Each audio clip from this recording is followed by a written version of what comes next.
Welcome back to your own channel chart counter. चलिए देखते हैं कल निफ्टी, बैंक निफ्टी, फिन निफ्टी में किस तरह के कमाई के मौके मिल सकते हैं। आज किस तरह कमाई के मौके मिले, पिछले हफ्ते, पिछले महीने का एनालिसिस कितना एक्यूरेट हमारा आ रहा है और कल भी आएगा और कंटिन्यू आएगा। जिस जिस तरीके से हमने लेवल बताते गए हैं, उसी तरीके से एग्ज़ैक्ट लेवल यहाँ पे आते गए हैं। चलिए यहाँ पे देखने की कोशिश करेंगे और इसी दौरान यहाँ पे न्यूज़ का फ्लो भी बढ़ रहा है। और जब सारे लोग थे बुलिश, तब हमने क्लियरली बोला था मत हो जाओ फुलिश, क्योंकि ये बना रहा ये कंप्लीट करके बी बना रहा है, ए बी सी का सी चल रहा है और नीचे सी जो करेगा बहुत बड़ा फॉल आएगा।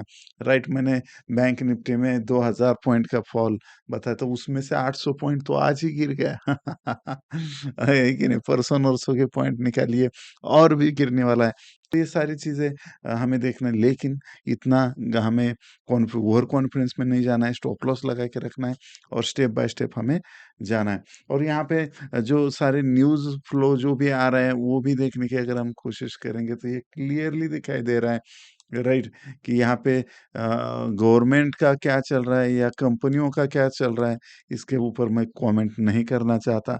लेकिन आप समझदार हो, आप वहाँ पे आप डिसाइड करिए। मैं सिर्फ़ आपको एक तटस्थ तरीके से मैं सिर्फ़ न्यूज़ क्या हो रही है, चार्ट क्या बता रहा है, मार्केट में क्या हो रहा है, इतना मैं आपके सामने रखूँगा और आपको डिसाइड करना है कि एग्ज़ैक्ट क्या हो रहा है, राइट? और उस हिसाब से आपको डिसीज़न लेना है। अगर फाइनेंशियल एडवाइज़र का घर नज़दीक है, तो उसके पास जा सकते हो, लेकिन अगर दूर है तो 2-4 दिन का ट्रैवलिंग करके पूरा सलाह लेके फिर वापस आके फिर डिसीज़न लेना है, राइट? तो ये ध्यान में रखना है।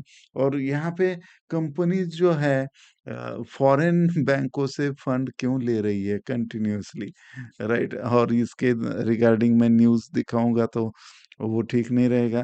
लेकिन यहाँ पे बहुत सारी कंपनीज़, अदानी को देखिए, बहुत दिनों से उनका प्रोसेस चल रहा है, ऑलरेडी ऑन द वे है, राइट? और भी बहुत सारी कंपनियाज़ हैं, जैसे वीईडीएल है, राइट? वो भी लोन ले रहे हैं, वेदांता। अरे ये क्यों हो रहा है? तो ये सारे कम शेयर और ये सारे शेयर गिर रहे हैं। वीईडीएल हमने शॉर्ट का सेल दिया था, अदानी में तो हिंडनबर्ग का रिपोर्ट बाद में आया। है कि नहीं? अगर याद है तो कमेंट में बताओ मुझे। हिंडनबर्ग का रिपोर्ट बाद में आया है, 1 महीने बाद आया है। 1 महीने से हम बोल रहे थे कि सबसे ज़्यादा पुट हमारी तरफ होंगे, राइट? उठ-सुट बाय पुट नहीं करेंगे। हाँ, एक बार हमारा स्टॉप लॉस भी हिट हो गया था, लेकिन कोई दिक्कत नहीं। हमें ध्यान रखना है कि चार्ट क्या बोल रहा है, राइट? अभी यहाँ पे ये जो मैटर चल रहा है, तो ये लोन ले रहे हैं या इसका इस लोन के पीछे का उद्देश्य क्या है? मैं ब्लैक मनी नहीं बोलूँगा इसको, आपको क्या सोचना है वो आप देख सकते हो।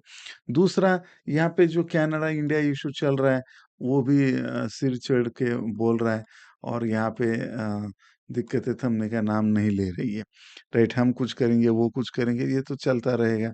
शायद मार्केट के रिगार्डिंग हमें अगर देखने की कोशिश हम करेंगे यहाँ पे, तो कनाडा का बहुत बड़ा फंड हमारे यहाँ पे है मार्केट में, लगभग 2 लाख करोड़ का फंड हमारे मार्केट में है और लगभग 70 कंपनियों में है, राइट? अभी 70 कंपनियों, छोटी-मोटी कंपनियाँ होगी, लेकिन सबसे बड़ी कंपनी जो है कोटक, जो नहीं है त्रोटक, तो कोटक बैंक में इनके एक अच्छी खासी हिस्सेदारी है और कोटक बैंक अगर इन्होंने हिस्से 2 या 4% कुछ तो भी होगी, आप चेक कर लेना। तो ये अगर हिस्सेदारी इन्होंने बेची तो कोटक बैंक में थोड़ा इम्पैक्ट हो सकता है। तो कोटक बैंक का हम स्ट्रक्चर देखें, बाकी छोटे-मोटे स्टॉक ज़ोमैटो, विमैटो, राइट, और ऐसे स्टॉक को चिल्लर-चल्लर को नहीं देखेंगे हम। लेकिन ये एक बड़ा स्टॉक है उनके पोर्टफोलियो में, जो कनाडा का पेंशन फंड है। तो वो बाकी जो प्राइवेट फंड है कनाडा के, वो गवर्नमेंट का कहना क्यों मानेंगे? राइट। यहाँ पे अभी जो पेंशन फंड है कनाडा का, उन्होंने भी कुछ डिसीजन नहीं लिया है, लेकिन अगर उनका प्रीवियस कुछ डाटा निकाले तो वो पहले से ही बेचना शुरू किया है उन्होंने, वो दिखाई दे रहा है। लेकिन कोटक बैंक एक स्ट्रॉन्ग बैंक है और यहाँ पे देखा है कि कितने सालों से वही एक ही रेंज में अटकी हुई है और ना ऊपर ना नीचे, राइट? लेकिन यहाँ पे अगर टेक्निकली हम देखने की कोशिश करेंगे तो ये यहाँ पे पैटर्न पूरा कोटक का कंप्लीट हुआ है, ये 1, 2, 3, 4, 5 इस वजह से यहाँ पे एक फॉल आने का चांस है। लेकिन मैं उसमें कुछ नहीं बताऊँगा, राइट? मैं एचडीएफसी के बारे में भी नेगेटिव बोला था, आपको गुस्सा आया, तो कमेंट मुझे कुछ आए, तो ऐसा गुस्सा-वुस्सा हमें क्या, किस स्टॉक से क्या लेना-देना है? हमें प्रॉफ़िट से मतलब है। ये अगर आप भावना रखोगे तो यहाँ पे ये देखिए, ये 1, 2, 3, 4, 5 ये कंप्लीट हुआ है, और ये 1 और ये 2 का करेक्शन चल रहा है। सो ये हुआ है और बी का करेक्शन चल रहा है। हमेशा ध्यान में रखना है, राइट? ट्रिपल एम कमांडोज़ को मैंने सिखाया है, आपको भी मैंने हज़ारों वीडियो बना के सिखाया है कि यहाँ पे अगर पैटर्न समझ में नहीं आ रहा, तो कौन-सी वेव है, वो कैसे पता रखने का, नीचे कमेंट में मुझे बोलने का। और जो जिनको चांस मिला है, नए एग्ज़ाम जो ट्रिपल एम की मनी मेकिंग मशीन प्रोग्राम की एग्ज़ाम जिसने दी है और सेलेक्ट भी हुए हैं, तो उनको मैसेजेस और ईमेल गए हैं। आपका व्हाट्सएप और ईमेल चेक कर लेना। और अगर आप इंटरेस्टेड हो, तो आप कंटिन्यू कर सकते हैं। पूरा ती 365 डेज़ हम लाइव यहाँ पे रहेंगे, और हम बहुत अच्छे तरीके से लार्जर लेवल पे, लार्जर एडवांस लेवल पे हम सीखेंगे।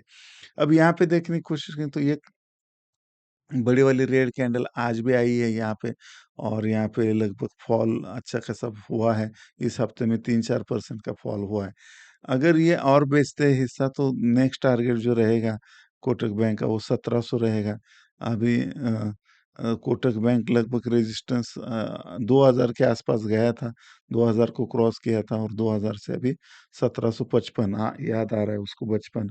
अगर ये नहीं रुक पाता, तो फिर 1700, फिर 1650, ये बहुत स्ट्रॉन्ग सपोर्ट है। 1650 से लेकर 1640 ये ब्रेक हो गया, तो खुदा ना खास्ता 1200, और फिर 1000 का टारगेट भी देखने को मिल सकता है। 1000 के नीचे भी जा सकता है, राइट? ऐसी बातें सुनने का आपको मन नहीं करता, आप फंडामेंटल एनालिस्ट होंगे, आप वहाँ पे इसका विरोध करोगे। लेकिन मैं ये बोल रहा हूँ कि ये ब्रेक होने के बाद, ये ब्रेक होना बहुत मुश्किल है।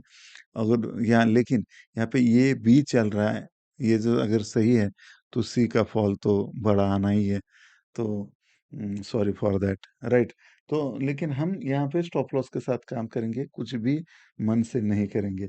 ये कनाडा का ही इश्यू नहीं है, अभी फेड भी नहीं साथ दे रहा है, ये सारा कुछ हो रहा है, तो थोड़ा-सा बच के रहना है, और बहुत ही बुलिश नहीं होना है, हमें सिर्फ प्रॉफ़िट कमाना है। ये हम रिटेलर बिगिनर है, ये ध्यान में रखो। बड़ी-बड़ी बातें करके इधर-उधर जाके लॉस नहीं करके लेना है। पूरा ध्यान लगा के देखिए इस वीडियो को लास्ट तक, बहुत ही इम्पोर्टेंट। अभी वीकली चार्ट में, निफ्टी में सब कुछ स्ट्रक्चर बदल गया है, ध्यान लेना है। ये ऊपर ब्रेक होके टिफ़िन को बेस्ट सपोर्ट लेके ये ऊपर गया है, लेकिन यहाँ पे ये जो कैंडलस्टिक बनी है, इस पैटर्न को क्या नाम देना है, अभी के अभी कमेंट में मुझे बताइए। बाद में आगे मैं बताऊँगा इस वीडियो में, लेकिन आप चेक कर सकते हो ना, और वो कमेंट डिलीट मत कर देना, रखना वहाँ पे, राइट? ताकि आप सच में पहले क्या कमेंट किया था, वही सही सेम पैटर्न बाद में बना है क्या, राइट?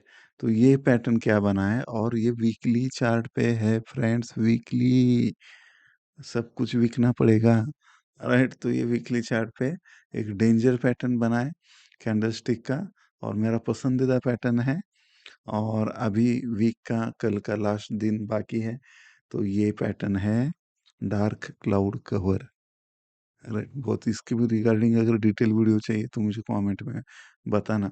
तो ये है, वीकली में बना है तो डेंजर है। आरएसआई दादा तो हमने कल ही देखा था, ये नाखुश है, पति थक चुका है। पति थक चुका है का क्या मतलब है, नीचे कमेंट में बताइए।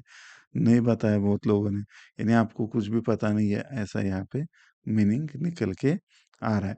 डेली चार्ट अगर हम देखने की कोशिश करेंगे, तो ये क्लियरली यहाँ पे एक इम्पल्स कंप्लीट हुआ है, और यहाँ पे हमने जैसे डिस्कस किया था 1 2 3 4 5, ये बना, और ये एबीसी, और ये जो एबीसी बी का बना, और ये जो देख रहे हो आप, ये जो देख रहे हो इस रेजिस्टेंस के ऊपर, है कि नहीं? इसको लोग फ़ाल्स ब्रेकआउट बोलते हैं। इधर सर अंधाधुंध नाच रहे थे लोग, राइट? तो यहाँ पे हमने बोला था ये इरेगुलर करेक्शन है।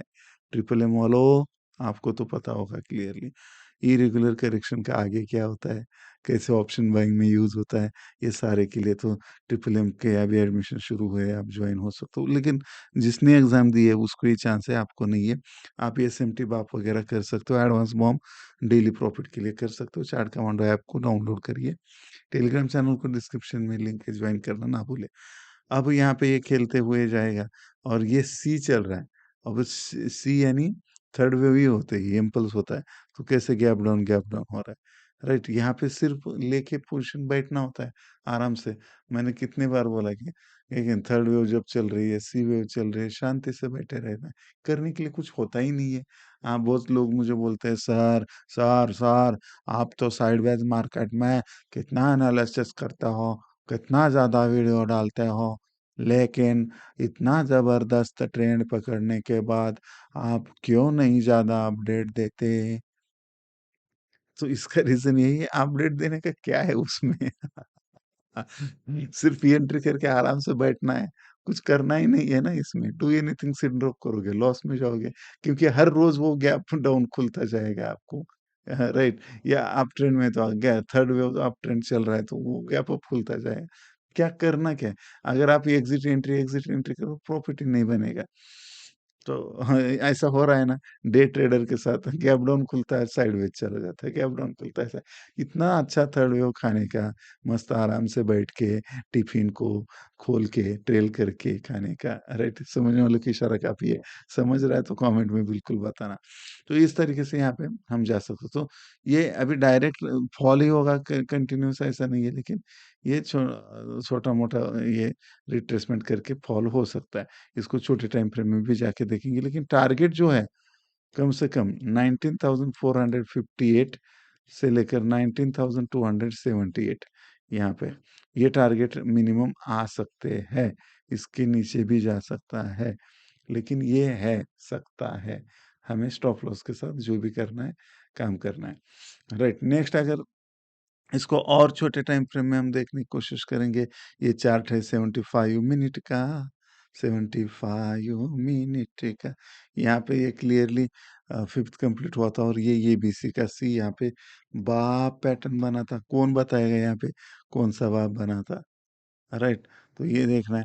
अब ये सारे टारगेट है नीचे की तरफ, लेकिन अब जो अगर बाउंस करता है, कल मुझे नहीं लगता बाउंस होगा, लेकिन अगर बाउंस करता है तो अगेन इस जोन में रेजिस्टेंस लेके फिर फॉल होगा।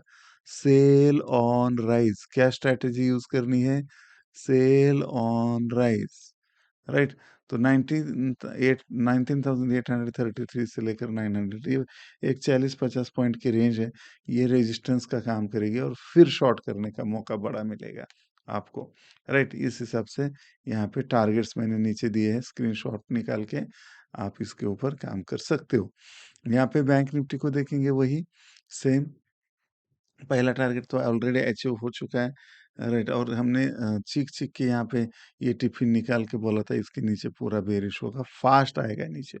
तो ये थोड़ा-सा अगर रिट्रेसमेंट देता है तो भी वो 45,000 से लेकर 45,200 का ये एक रेजिस्टेंस रेंज रहेगा बैंक निफ्टी के लिए, राइट? सबसे बुलिश दिख रहा था, लोग हो रहे थे फुलिश, हमने बोला था डायरेक्टली। तो इधर इसके नीचे करेंगे सेल, छोटा सा ना सा प्यारा सा स्टॉप लॉस, और टारगेट जो आएंगे ये बड़े बड़े आएंगे, 44,600, 44,500, 44,000, 43,500, 42,000, ऐसा कितने भी टारगेट आ सकते हैं नीचे की तरफ।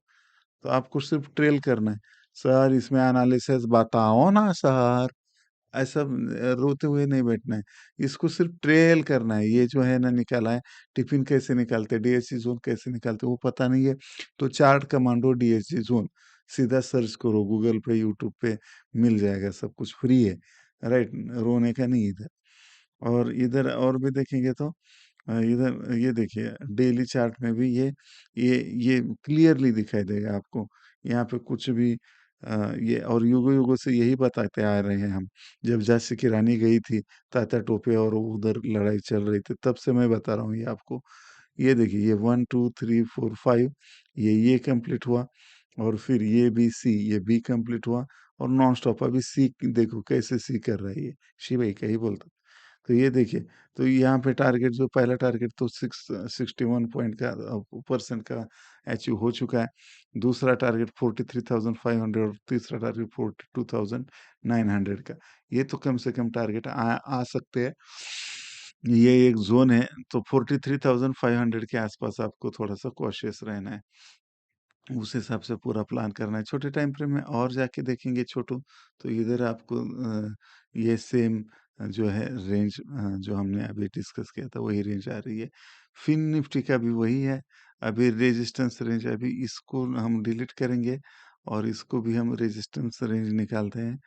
तो यह स्विंग हाई से लेकर आज का जो मूडी है वहाँ तक को हम लगाएंगे और यहाँ पे 19,982 89 तो 20,000 तक ये जो है ये रेंज रेजिस्टेंस रहेंगी। अगर बाउंस देता है ऊपर की तरफ अगेन हमें शॉर्ट करने का मौका मिलेगा। मिनिमम टारगेट 19,300 का है, तो इतना बड़ा फॉल और भी आ सकता है। तो ये डायरेक्टली फॉल नहीं आएगा, ऊपर जाएगा नीचे जाएगा, ये होता रहेगा। लोग बोलते हैं क्या मार्केट है, वॉलेटिलिटी चल रही है पूरे मार्केट में। अरे काय का वॉलेटिलिटी, काउंट समझो, सीखो, ट्रिपल एम में आओ, एंजॉय करो लाइफ को, लाइफ झिंगा लाला, राइट। तो उस हिसाब से हमें काम करना है और ट्रिपल एम की भी जरूरत नहीं है। आप डेली यहाँ पे सिर्फ 9 बजे का ये जो वीडियो आता है यही देखोगे ना, तो भी ऑटोमेटिक रोज सीखते जाओगे। प्रैक्टिस करो देखते हुए, मैं जैसे कर रहा हूँ वैसा करो, दैट्स ऑल, राइट। कोई कोर्स करने की ज़रूरत नहीं है। हाँ, लाइव कोर्स या मेंटरशिप इसलिए करनी होती है ताकि कोई आपको अ, उसका समय दे रहा है, तो उस हिसाब से उनसे मेंटर से सीखने की ज़रूरत होती है।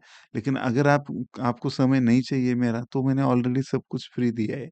आप बिल्कुल यहाँ पे जाके सीख सकते हो, यूट्यूब पे सारे प्लेलिस्ट चेक करिए। तो इस तरीके से ये सारा है और बाकी छोटे टाइम फ्रेम में भी थोड़ा-सा एनालिसिस देखते हैं, तो ये निफ्टी 50 का सेम रेजिस्टेंस है 19,820 बरकरार बंटी से लेकर 19,900 ये रेजिस्टेंस रेंज रहेगा। टारगेट तो मैंने ऑलरेडी बता दिया है और यहाँ पे भी ये छोटे वाले टारगेट्स रहेंगे। नेक्स्ट यहाँ पे बैंक निफ्टी को भी हम देखेंगे तो ये क्लियरली हमें सारे टारगेट्स और सारे लेवल दे रहा है। कितने ज़बरदस्त, ये देखो ये बड़ा टारगेट, ये बड़ा टारगेट, इधर मैंने सब कुछ सिखाया है। सिखाया नहीं है ऐसा एक भी चीज़ नहीं है, फ्री में सिखाया है। ये सिखाया है कि नहीं, ये देखो ऐसा आएगा कर्व एंड हैंडल, वहाँ पे करनी है ये एंट्री, 2 बार चाय पीनी है और ये लिखिए फिर जैसे ही हेड एंड शोल्डर आएगा, यहाँ पे प्रॉफिट बुक करना है, फिर शॉर्ट की पोज़ीशन बनानी, सब कुछ सिखाया हुआ है। लेकिन आप उसको प्रैक्टिस नहीं करते और इतना आसान भाषा में दुनिया में किसी किताब में नहीं है, किसी वीडियो में नहीं है, किसी कोर्स में नहीं है। वो यूट्यूब पे फ्री डाला हुआ है चार्ट कमांडो चैनल पे, राइट। तो इतना हार्ड वर्क हम कर रहे हैं तो उसका फायदा उठाइए। ये देखिए, ये मैंने कल लाइव आया था मार्केट में, मैं ना मार्केट शुरू होने से पहले ही मार्केट चालू मार्केट में मैंने ये ट्रेड दिया था। 1:13 कुठे आहेस रे पोरा? 13.92 यानी 1:14 परवड़ता है क्या सौदा? देखो, तो इतने बड़े टारगेट मिल रहे हैं। तो उस हिसाब से आपको प्लानिंग के साथ उतरना है, प्लानिंग के साथ करना है। ये फिन निफ्टी का भी वही है। ये रेजिस्टेंस रेंज रहेगी 19,985 से लेकर 20,000 की और ये नीचे के छोटे टारगेट रहेंगे 19,670, 19,570 इस तरीके के और बाउंस भी आ सकता है। हम तो 20,000 20,096 के ऊपर जाएगा तो ही बुलिश होंगे, नहीं तो यहाँ पे अभी बुलिश नहीं होंगे। फिलहाल मेरी ढेर सारी शुभकामनाएं आपके साथ रहेगी और इधर ग्लोबल सिनेरियो भी देख लेते हैं 1 मिनट। कहीं जाइएगा मत, लास्ट तक देखिए क्योंकि भाग के कुछ मतलब नहीं है। फिर मिड कैप और स्मॉल कैप में यहाँ पे करेक्शन आएगा तो ये मैंने ऑलरेडी आपको बताया था। ये छोटे टाइम फ्रेम में भी इधर मैंने डब्बा डाल के इधर गिर रहा था तब यहाँ पे डब्बा निकाला था। ये इधर आएगा, यहाँ पे रेजिस्टेंस लेगा और गिरेगा। बताया था कि नहीं बताया था? कमेंट में सच में बताना। तुझे मेरी कसम, है कि नहीं सच में? ये बताया था कि नहीं? तो क्लियरली ये सब कुछ बताया हुआ है। इंडिया विक्स लेकिन अभी भी रेंज में अटका हुआ है। यहाँ पे तो ओह शिट फिनिश खलास खत्म। ये तो नॉनस्टॉप नीचे आ रहा है। ये जे डीजेआई का फ्यूचर भी यहाँ पे ट्रेन लाइन के पास है और ये डब्बे में रेजिस्टेंस लेके निकल रहा है। राइट टिफ़िन में डीज़ेड में। विक्स इधर का भी 10% विक्स अप है, बाकी सारे लोग गप है। इधर भी ये डीएक्सवाई ये इन्वर्सली प्रोपोर्शनल है। एसबीआई, आईसीआई, कोटक सब यहाँ पे इंडस सब यहाँ पे गिर चुके हैं। और डीजेआई को अगर देखने की कोशिश करेंगे वो 200 पॉइंट है यहाँ पे, ये ट्रेंड लाइन को भी ब्रेक डाउन कर दिया। फेडने लगा है येड यहाँ पे। ये देखिए ये डीजेड और जीजेड के द्वंद्व युद्ध में जीजेड का जीत हुआ है। इसका क्या मतलब है, सब कुछ मैंने फ्री में वीडियो में सिखाया, जाके देखिए। नीचे कमेंट में भी बता सकते हो। ये देखिए जीजेड को रेजिस्टेंस और डूम। तो इस तरीके से यूएस ऑयल यहाँ पे ऊपर की तरफ जा रहा है नॉन स्टॉप, जैसे कि हमने बताया था। ये सारे टारगेट दिए थे, ये रेजिस्टेंस पे और ऊपर जाएगा, ये भी बताया था हमने। यूएसडी आईएनआर ये ट्रिपल वेव थर्ड वेव अगर चल रही है तो फिनिश खलास खत्म, बहुत दिक्कत आ सकती है मार्केट में। यहाँ पे जो सपोर्ट लेके चलना चाहिए था, तो सिल्वर और गोल्ड ये सपोर्ट लेके चल रहे, तो साइडवेज है। बिटकॉइन और इथेरियम की तो पूरी हवा हमारी इन्होंने निकाल दी है। एक्चुअली अभी रेट बढ़ना चाहिए, क्योंकि बिटकॉइन का क्रिएशन अभी धीरे-धीरे कम हो रहा है, खत्म हो रहा है। तो बिटकॉइन अभी यहाँ से एक बड़ी रैली देनी चाहिए, लेकिन क्या करें, अभी इन्होंने तो हवा निकाल ली हमारे डैश डैश ने। डैश डैश यानी कौन, नीचे कमेंट में ज़रूर रखना। तो निक्केई ने भी कई रिकॉर्ड ब्रेक कर रहा है अभी नीचे की तरफ। डैक्स यहाँ पे जर्मन भी जर्मन के भांडे तोड़ रहा है। तो बिल्कुल आप सावधान रहिए, और थोड़े दिन ट्रेड नहीं किया तो क्या बिगड़ेगा? अगर शॉर्ट की बार पोजीशन बना सकते हो तो बनाओ, राइट? और वो भी स्टॉप लॉस के साथ बनाओ, है कि नहीं? क्योंकि अचानक से कुछ भी हो सकता है। तो मार्केट को टाइम आउट करने की जगह मार्केट को सिनेरियो में एनालाइज़ करो, राइट? प्रिडिक्ट करने की जगह एनालिसिस करो, और अच्छे खासे प्रॉफिट बना सकते हो आप धीरे-धीरे, धीरे-धीरे। और धीरे-धीरे हम सीखते रहेंगे। आप सब्सक्राइब करो और लोगों को भी शेयर, सब्सक्राइब करने को लगाओ। तब तक के लिए बाय बाय फॉर नाउ।